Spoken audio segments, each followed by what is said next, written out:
Assalamualaikum warahmatullahi wabarakatuh. Perkenalkan, saya Dia Ayu Pramesti Susilo dengan NIM M07170028. Kali ini saya akan mempresentasikan skripsi saya yang berjudul Penerapan Model Generalis Spacetime Autoregressive X dalam meramalkan nilai tukar petani subsektor tanaman pangan di Provinsi Jawa Tengah, Jawa Barat, dan Jawa Timur. Saya adalah mahasiswi bimbingan dari Ibu Sri Sulistiowati Handajani dan mahasiswa bimbingan akademik dari Ibu Etik Zukronah. Kita masuk ke pendahuluan. Yang pertama yang akan dibahas adalah latar belakang. Seperti yang kita ketahui, Indonesia dikenal sebagai negara agraris atau sebagian besar penduduknya bekerja atau bermata pencaharian sebagai petani. Nah, menurut Badan Pusat Statistik, jumlah petani di Indonesia ini sebanyak 33,4 juta atau 12% dari populasi di Indonesia itu sendiri. Nah, oleh karena itu, berarti sumber daya alam di Indonesia ini sangatlah melimpah. Indonesia sebagai negara berkembang perlu memperhatikan sektor pertanian, terutama petani, untuk berkembang menjadi negara maju. Nah, salah satu tolak ukur untuk melihat kesejahteraan petani adalah nilai tukar petani. Nilai tukar petani ini dihitung dari indeks harga yang dibayar petani dan indeks harga yang diterima petani. Indeks harga yang dibayar petani adalah biaya hidup yang dikeluarkan petani, sedangkan yang diterima petani adalah hasil petani dari proses bercocok tanam. Nilai tukar petani sendiri ini mempunyai beberapa cakupan subsektor, salah satunya adalah subsektor tanaman pangan yang menghitung tanaman padi dan palawija. Dari penjelasan indeks harga yang dibayar petani yang dihitung biaya hidup petani itu, nilai-nilai yang dikeluarkan petani untuk biaya hidup ini dicakup oleh indeks harga konsumen. Apabila dikaitkan, apabila harga kebutuhan itu naik, maka petani mengeluarkan biaya hidup yang lebih. Berarti artinya surplus petani itu semakin sedikit. Nah, oleh karena ini, dapat dipertimbangkan indeks harga konsumen sebagai variabel eksogen untuk variabel nilai tukar petani. Menurut statistik Indonesia tahun 2020, luas lahan sawah di Indonesia ini sebesar 34.000 km persegi. 10.000 diantaranya berada di Jawa Tengah, 9.000 diantaranya berada di Jawa Barat, dan 12.000 diantaranya berada di Jawa Timur. Selain memiliki luas lahan sawah tertinggi di Indonesia, ketiga provinsi ini juga memiliki luas panen tanaman padi, jagung, kedelai, dan kentang yang tertinggi di Indonesia. Oleh karena itu, ketiga lokasi ini dijadikan lokasi penelitian. Dibutuhkan satu metode yang mempertimbangkan letak geografis, faktor lokasi penelitian, karakteristik lokasi, dan variabel eksogen. Variabel eksogen ini apa sih? Variabel eksogen adalah variabel yang nilainya tidak dipengaruhi oleh variabel lain di dalam model. Nah, satu model yang mempertimbangkan poin-poin tersebut adalah model G*X. Selanjutnya kita masuk ke rumusan masalah. Yang pertama, bagaimana model G*X pada NTP subsektor tanaman pangan di Provinsi Jawa Tengah, Jawa Barat, dan Jawa Timur dengan variabel eksogen indeks harga konsumen menggunakan pembobot lokasi biner, seragam, inverse jarak, dan normalisasi korelasi silang. Yang kedua, bagaimana nilai peramalan NTP subsektor tanaman pangan di Provinsi Jawa Tengah, Jawa Barat, dan Jawa Timur 1 tahun ke depan menggunakan model G*X. Untuk tujuan penelitian, yang pertama, memodelkan G*X pada NTP subsektor tanaman pangan di Provinsi Jawa Tengah, Jawa Barat, dan Jawa Timur dengan variabel eksogen indeks harga konsumen menggunakan pembobot lokasi biner, seragam, inverse jarak, dan normalisasi korelasi silang. Yang kedua, meramalkan NTP subsektor tanaman pangan di Provinsi Jawa Tengah, Jawa Barat, dan Jawa Timur 1 tahun ke depan menggunakan model G*X. Selanjutnya kita masuk ke landasan teori.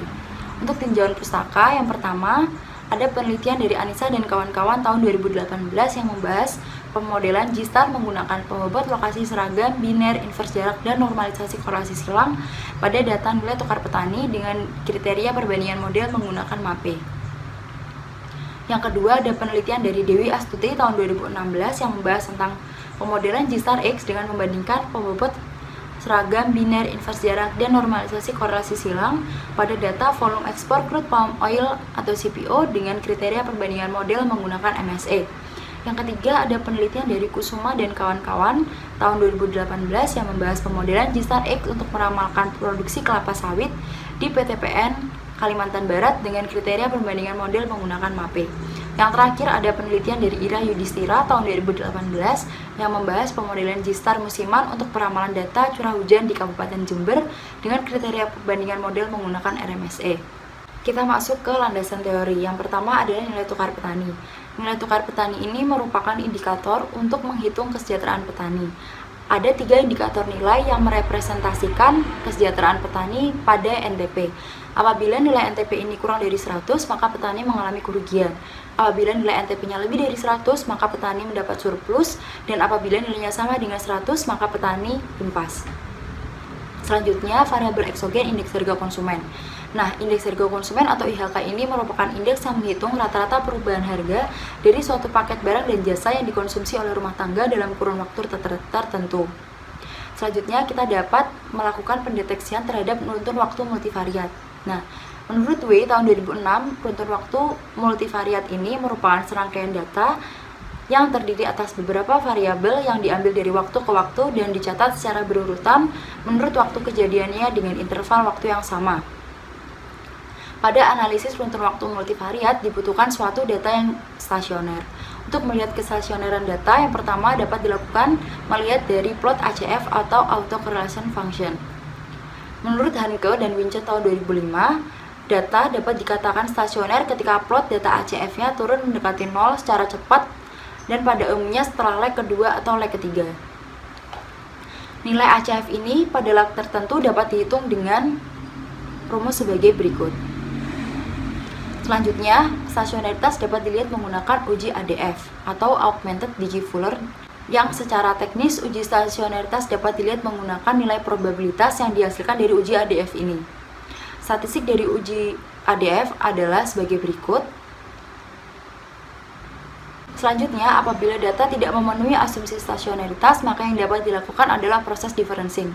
Menurut Heinemann dan Antanasopoulos tahun 2013, differencing ini dapat membantu menstabilkan rata-rata runtun waktu dengan menghilangkan perubahan pada tingkat runtun waktu dan dengan demikian menghilangkan atau mengurangi tren dan musimannya. Differencing pertama dapat dilakukan dengan persamaan sebagai berikut, lalu differencing musiman dengan persamaannya sebagai berikut, dan apabila dilakukan differencing pertama kemudian dilanjutkan differencing musiman, maka persamaannya menjadi seperti berikut. Dalam data runtun waktu multivariat, maka dapat dibawa ke pemodelan VAR atau model vektor autoregresif. Model VAR ini menjelaskan keterkaitan antar pengamatan pada variabel itu sendiri pada waktu-waktu sebelumnya dan keterkaitannya dengan pengamatan pada variabel lain pada waktu-waktu sebelumnya. Model VAR U dengan U adalah orde autoregresif yang didapat dari nilai AIC terkecil dengan rumus AIC sebagai berikut. Model VAR dapat didefinisikan sebagai berikut ini. Selanjutnya dilakukan deteksi pengaruh spasial. Yang pertama dapat dilakukan adalah menganalisis korelasinya. Analisis korelasi mengukur keeratan hubungan antara dua variabel karena variabel dependen dan independen itu dapat menjadi hubungan positif, negatif, atau bahkan tidak berhubungan. Statistik uji dari uji korelasi ini adalah sebagai berikut. Deteksi spasial selanjutnya yang dapat digunakan adalah uji heterogenitas. Nah, uji heterogenitas ini digunakan karena adanya perbedaan karakteristik antar titik lokasi pengamatan. Pada penelitian saya, uji heterogenitas dilihat dengan indeks Gini yang biasanya digunakan untuk mengetahui tingkat pemerataan pendapatan masyarakat. Apabila indeks Gini bernilai 0, maka berarti pemerataan sempurna. Apabila indeks Gini sama dengan 1, berarti pemerataannya tidak sempurna. Dengan statistik uji dari indeks Gini adalah sebagai berikut. Selanjutnya kita masuk ke model G-star. Pada penjelasan sebelumnya, suatu data runtun waktu multivariat dapat dimodelkan dengan model VAR yang merupakan perluasan dari runtun waktu multivariat. Nah, perluasan dari runtun waktu multivariat ini yang mempertimbangkan dependensi terhadap lokasi dan waktu disebut data spacetime atau yang biasa dikenal sebagai spacetime autoregressive atau STAR.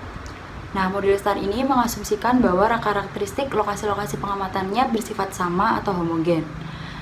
Oleh karena itu, model STAR ini digeneralisasikan ke model G-star atau Generalized Spacetime Autoregressive yang mengasumsikan bahwa karakteristik lokasi-lokasi pengamatannya bersifat heterogen.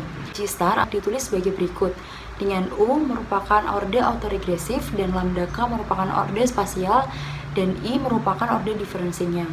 Nah, untuk model umum dari G-star adalah sebagai berikut. Apabila ditambahkan unsur musiman, maka seperti berikut, yang berarti apabila model G-star musiman, maka bentuknya sebagai berikut ini. Model G-star ini mempunyai 4 pembobot lokasi. Yang pertama adalah pembobot lokasi biner, yang nilainya adalah 0 atau 1. 1 apabila nilai antar lokasinya berdekatan, 0 apabila antar lokasinya berjauhan. Yang kedua adalah pembobot lokasi seragam. Pembobot lokasi seragam ini sering digunakan pada data yang memiliki jarak antar lokasi yang sama. Dengan WIJ-nya dapat dihitung sebagai berikut ini. Yang ketiga adalah pembobot lokasi inverse jarak. Yang jarak digunakan pada pembobot ini mempertimbangkan koordinat lintang dan bujur. Lintang didefinisikan sebagai X dan bujur didefinisikan sebagai Y dengan rumus WI-nya seperti berikut ini. Yang keempat adalah pembobot lokasi normalisasi korelasi silang yang ditentukan menggunakan hasil normalisasi korelasi silang antara lokasi pada leg yang bersesuaian dengan rumus matriks WIJ-nya seperti berikut ini.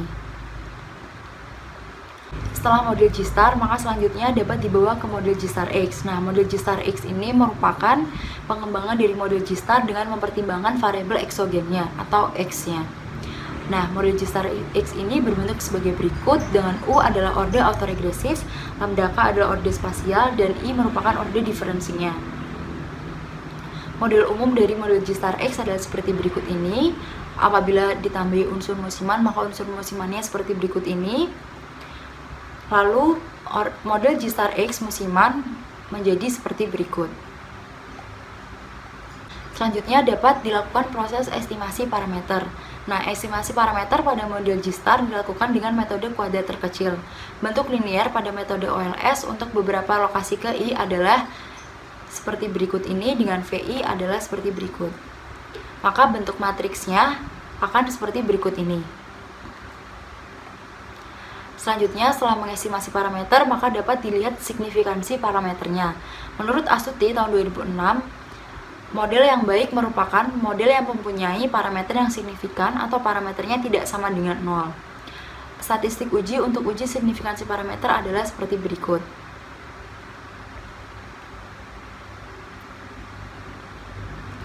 Selanjutnya, dapat dilakukan uji diagnostik. Nah, uji diagnostik ini digunakan untuk menguji asumsi residualnya. Yang pertama adalah residual bersifat white noise atau tidak ada autokorelasi antar residu. White noise ini menggunakan uji Aljun-Box dengan statistik uji seperti berikut. Selanjutnya, asumsi residual untuk normal multivariat menggunakan uji Kolmogorov-Smirnov dengan statistik uji seperti berikut. Setelah dilakukannya uji diagnostik, maka selanjutnya dilakukan validasi model dengan root mean square error atau RMSE. Menurut Jaspers tahun 2005, akurasi peramalan itu akan semakin tinggi jika nilai-nilai RMSE-nya itu semakin kecil. Nah, rumus dari RMSE itu sendiri sebagai berikut ini. Selanjutnya kita masuk ke metode penelitian. Sumber data yang saya gunakan berasal dari Statistik Indonesia, Badan Pusat Statistik Provinsi Jawa Tengah, Provinsi Jawa Barat, dan Provinsi Jawa Timur.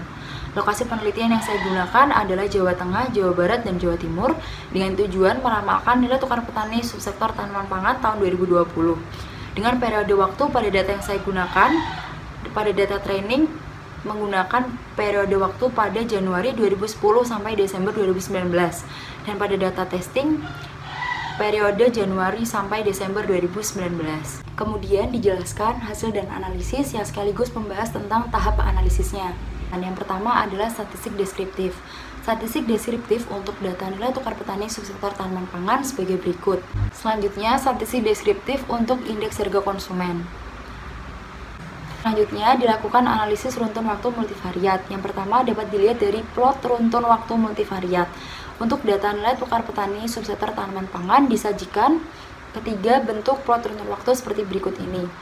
Dapat dilihat bahwa ketiga lokasi ini mempunyai pergerakan yang sama dari waktu ke waktu, dan pergerakan dari waktu ke waktunya menunjukkan adanya kenaikan. Selanjutnya disajikan plot runtun waktu untuk data indeks harga konsumen. Dapat dijelaskan pula dari ketiga plot ini bahwa pergerakannya di ketiga lokasi sama dan ada peningkatan dari waktu ke waktu. Selanjutnya, menguji stasionaritas datanya dengan plot ACF. Dapat dilihat dengan plot ACF seperti berikut dan uji ADF-nya seperti berikut. Dapat disimpulkan bahwa data ini belum memenuhi asumsi stasionaritas, maka dapat dilakukan proses differencing. Didapat plot ACF-nya seperti berikut ini. Nah, dari plot ACF ini masih terdapat pola musiman karena beberapa leg-nya masih keluar pita. Lalu apabila terdapat musiman, maka dilakukan proses differencing musiman dengan lag 12.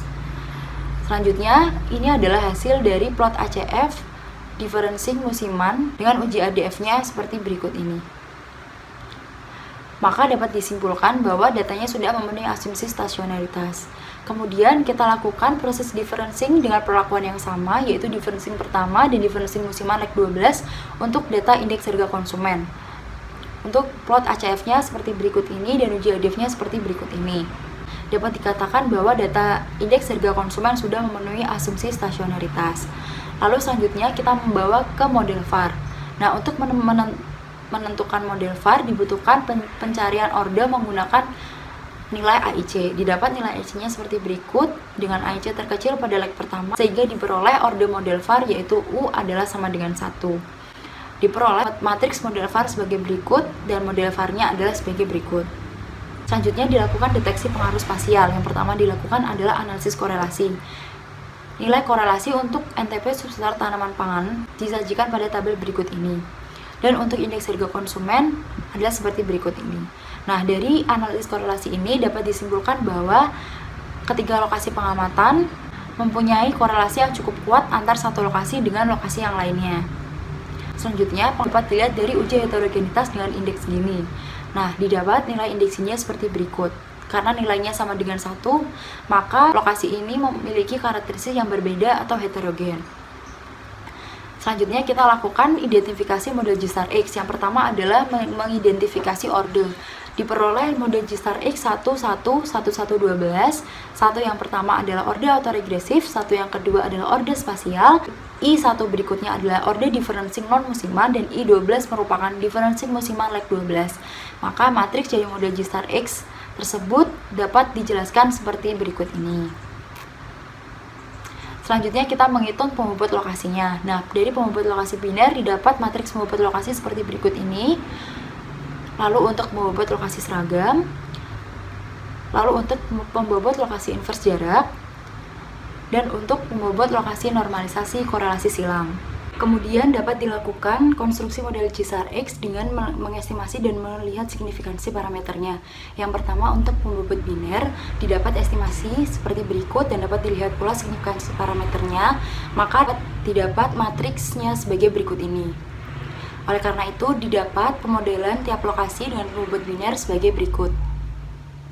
Kemudian dilakukan perlakuan yang sama pula untuk ketiga pembobot lain, yaitu pembobot seragam, pembobot inverse jarak, dan pembobot normalisasi korelasi silang.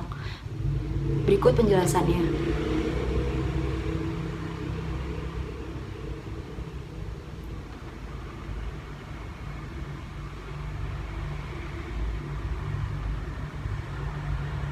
Setelah memperoleh estimasi dari signifikansi parameter, kemudian terbentuk model G** X-nya, maka selanjutnya dapat dilihat untuk uji diagnostik asumsi residualnya. Dilihat dengan dua cara, yaitu dengan white noise dan normal multivariat. White noise menggunakan uji L-June-Box dan normal multivariat menggunakan uji Kolmogorov-Smirnov. Yang pertama, asumsi residual white noise dapat disajikan dengan hasil seperti berikut ini. Selanjutnya untuk normal multivariat diperoleh hasil seperti berikut. Nah, selanjutnya kita bawa ke RMSE karena tadi ada satu pembobot yaitu pembobot biner yang tidak lolos uji asumsi residual white noise, maka pada RMSE ini hanya melihat nilai RMSE pada tiga pembobot yaitu seragam, inverse jarak, dan normalisasi korelasi silang. Diperoleh RMSE-nya seperti berikut ini. Nah, karena ada validasi model nilai RMSE terkecil yang mengartikan model terbaik, maka pembobot dengan nilai RMSE terkecil adalah inverse jarak. Maka dapat disimpulkan bahwa model G** X dengan pembobot lokasi inverse jarak merupakan model terbaiknya. Selanjutnya, model terbaik dengan pembobot lokasi inverse jarak ini dapat digunakan untuk proses peramalan. Nah, ini adalah perbandingan dari plot data aktual dengan data ramalannya untuk data testing tahun 2019. Nah, dari model G** X dengan pembobot lokasi inverse jarak ini dapat disimpulkan bahwa antara data aktual dengan data ramalannya tidak jauh berbeda antara ketiga lokasi pengamatan ini. Selanjutnya, maka dilakukan proses peramalan untuk tahun 2020 dengan hasil sebagai berikut. Yang terakhir kita masuk ke kesimpulan dan saran. Untuk kesimpulan, model G** X terbaik adalah G** X 111112 dengan pembobot lokasi inverse jarak. Nah, persamaan model yang didapat tersebut diperoleh dari proses differencing. Oleh karena itu, perlu dikembalikan untuk mendapatkan persamaan model yang aslinya, menggunakan rumus differencing gabungan dari non-musiman dan musimannya. Lalu diperoleh model persamaan baru atau model persamaan asli untuk ketiga lokasi sebagai berikut ini. Selanjutnya adalah saran. Saran yang pertama yaitu penelitian selanjutnya dapat mempertimbangkan variabel eksogen yang lain atau menambahkan data tahun berikutnya atau menambahkan jumlah lokasi yang dijadikan objek penelitian. Selanjutnya adalah daftar pustaka.